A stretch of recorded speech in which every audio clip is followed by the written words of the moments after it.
மக்களே வணக்கம். நான் தான் அவங்க அனிதா, கரூர் சிட்டி பொண்ணு. இன்று முதல் திராவிட முன்னேற்ற கழகமும் சிறுபான்மையினர் மக்களும், அதாவது திராவிட முன்னேற்ற கழகத்தால் சிறுபான்மையினர் மக்களுடைய வாழ்க்கை தரம், வாழ்வாதாரம் எந்த அளவுக்கு படிப்படியாக உயர்ந்தது என்பதை ஒரு நாளும் ஒரு பதிவாக பார்க்கலாம். இன்று எடுத்துக்கொண்டுள்ள தலைப்பு கேஸ் அடுப்பு.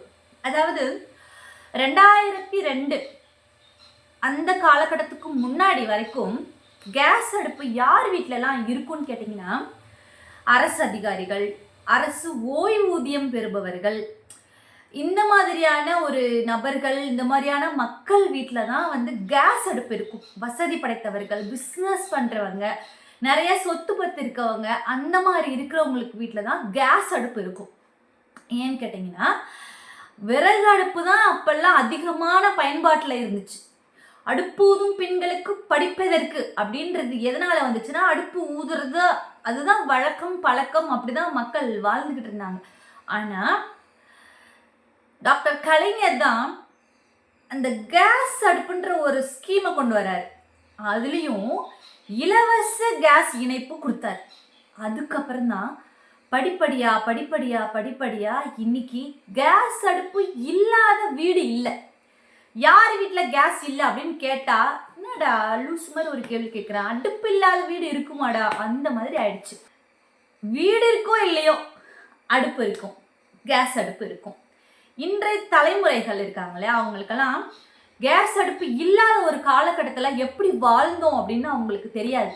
ஏன்னா கிட்டத்தட்ட 40 வயது உள்ள பெண்களுக்கு தான் தெரியும் அதோட கஷ்டம் என்ன, எப்படியெல்லாம் கஷ்டப்பட்டோம். இதில் மழை காலம் வேற இருக்கும் இல்லைங்களா? மழை காலத்தில் விறகை சேமிச்சு வைக்கிற கொடுமை இருக்கே, அது தெரியாமல் மிஸ் பண்ணிட்டோம் அப்படின்னா அந்த விறகை பற்ற வைக்கிறதுக்குள்ள படுற பாடு இருக்கே. இன்னைக்கெல்லாம் சுடு தண்ணி வைக்கிறதுக்கு கூட கேஸ் தான், எலக்ட்ரிக் தான். ஆனால் அப்போ சமைக்கிறதுக்கே, சாப்பாடு செய்யறதுக்கு எல்லாத்துக்குமே A to Z விறகடுப்பு தான் பயன்படுத்தினாங்க. அந்த காலகட்டமெல்லாம் மக்கள், பெண்கள் கண்ணு எரிச்சல், மூச்சு, சுவாச பிரச்சனை, இந்த மாதிரியான நிறைய பிரச்சனைகளை பெண்கள் சந்திச்சுட்டு இருந்தாங்க. அப்போதான் டாக்டர் கலைஞர் பார்த்து இந்த கேஸ், இன்னைக்கு பெண்கள் அதை நினைச்சு பார்க்குறாங்களா இல்லையான்னு எனக்கு தெரியாது, அதை நினைவூட்டக்கூடிய ஒரு பதிவாக தான் இப்போ நான் இதை போடுறேன். ஏன்னா ஏன் அம்மா கஷ்டப்பட்டதை நான் பார்த்துருக்கேன், நானுமே விறகடுப்பில் பயன்படுத்தியிருக்கேன். அப்படிப்பட்ட காலகட்டத்தில் கடந்ததுனால தான் இன்னைக்கு உணர்வுபூர்வமாக இந்த பதிவு.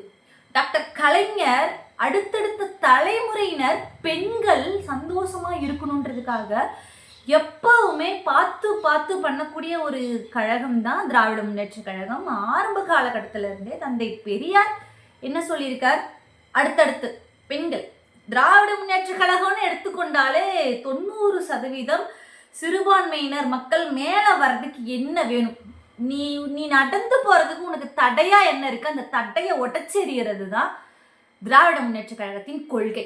ஆரம்பத்துல இருந்து நீ வாழ்க்கையில முன்னேறி மேலே வரணும், அடித்தட்டு மக்கள் வாழ்க்கையில முன்னேறி மேலே வரணும். ஜாதி தடுக்குதா, மதம் தடுக்குதா, மொழி தடுக்குதா, வசதி தடுக்குதா, என்ன தடுக்குது?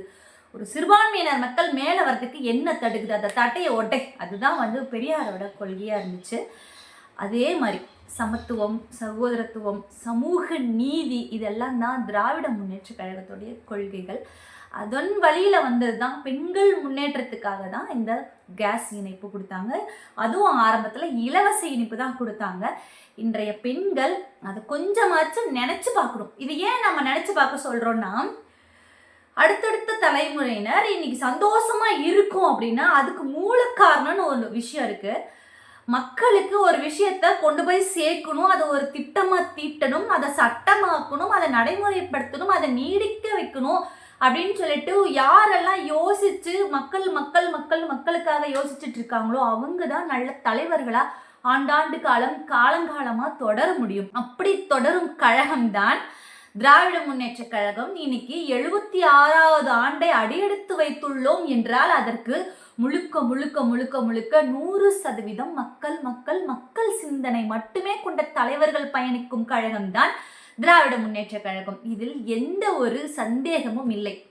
திடீரென்று முளைக்கும் எந்த ஒரு கட்சியா இருந்தாலும் ஓகே, வரவேற்கின்றோம். ஆனால் ஆரம்பத்தில் இருந்து மக்களுக்காக என்று வாழ்ந்து மடிந்த தலைவர்கள் இருக்கும் பொழுது அவர்களிடம் புதிதாக வருபவர்கள் கற்றுக்கொள்ள வேண்டுமே தவிர, எடுத்தவுடன் முதல்வர் ஆக வேண்டும் என்ற ஆசை, அது ஆசை அல்ல, பேராசை. இதனால் பல விளைவுகள், இதையெல்லாம் மக்கள் பார்த்து கொண்டுதான் இருக்கிறார்கள். இன்னைக்கு கேஸ் அடுப்பை பற்ற வைக்கும்போது ஒரு பெண்ணுக்கும் ஞாபகம் வரக்கூடிய ஒரு விஷயமா இந்த பதிவு இருக்கணும் அப்படின்றதுக்காக தான் இன்றைய பதிவு. கேஸ் அடுப்பு சம்பந்தமான பதிவு. பெண்களே, இன்று பட்டனை தட்டியவுடன் அடுப்பு பற்ற வச்சு நாம் இன்னைக்கு சமைக்கிறோம் அப்படின்னா அதுக்கு காரணம், இன்னைக்கு நம்ம கேஸ் வாங்கிட்டோம்னு சந்தோஷப்படக்கூடாது. இதுக்கு மூல காரணம் ஆரம்ப காலகட்டம். அதை யோசிச்சு பார்க்கும்போது டாக்டர் கலைஞர், திராவிட முன்னேற்ற கழகம் தான் இன்னைக்கு நாம இப்படி டக்குன்னு வேலையை முடிச்சுட்டு வேலைக்கு போறோம், சமையல் வேலையை முடிச்சுட்டு வேலைக்கு போறோம் அப்படின்னா அதுக்கு டாக்டர் கலைஞர் தான் ஆணி வேற அச்சாரமா இருந்தாரு அப்படின்றது ஒரு பெண்களும் அடுப்பு பற்ற வைக்கும்போது, கேஸ் அடுப்பை பற்ற வைக்கும்போது நினைக்க வேண்டிய ஒரு தருணமா, ஒரு பதிவா இது இருக்க வேண்டும் என்பதற்காக தான் இந்த பதிவு. நன்றி, வணக்கம். மீண்டும் நாளை நல்லதொரு பதிவில் சந்திக்கலாம். நன்றி, வணக்கம்.